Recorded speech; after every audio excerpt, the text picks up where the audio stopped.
So now I've got this piece of writing where I've looked at the verbs such as flying, and I've got the turning away, and I've told people where they're turning away to. I've told them that they're not saying things, that they're asking. I've got this piece of writing for the first element of my story. I'm pretty pleased with that. I now need to start making choices about the second element. So far, I've got the dog stinking, and I've got the two of them chatting a little bit together, and I've got to think about what they could do to carry on. I've got to think about how I can carry on that piece of writing then by looking again at my plan and thinking that somebody who was something, and this might be what you do within your writing. That I'm going to think about the noun. Which animal am I going to open my sentence with? What relative clause am I possibly going to embed within my sentence to describe how that animal is acting or what that animal's doing? The donkey, it might be the carrot, as you've decided, rather than animals, to have a vegetable as your just so story. Okay, and then I'm going to think about how that animal is going to be acting. So in my story, I had angrily the pigeon. I could have a gentle, or I could have a serenely flying away. So think about the choice of adverb as you go through that piece of writing. Your third element then is trying to make sure that you think about some rich vocabulary with the verbs as well.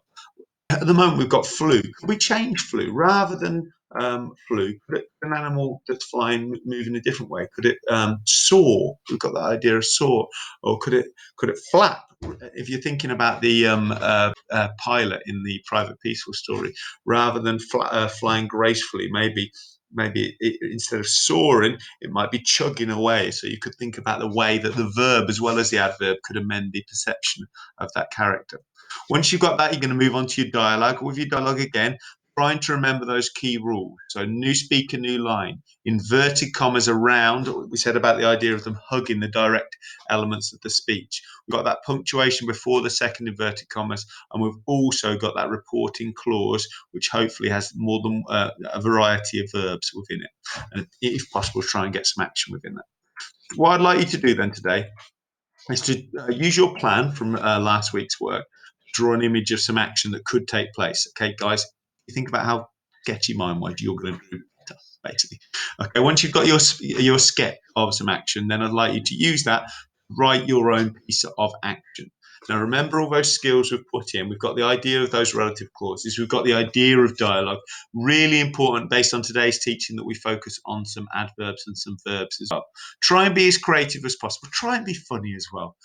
I'd love to read some funny stories. I'd love to read some funny stories that really, really make me stand up and make me want to share them with other people. So please do that. Try and complete the whole side of this as well. A bit of depth in our writing, a bit of detail in our writing. If you have one go and it doesn't work very well, have another go. Okay, have a couple of goes at your writing for today, please. Thank you for your time and effort again, Year 6. Looking forward to seeing those pieces of writing soon. Bye bye.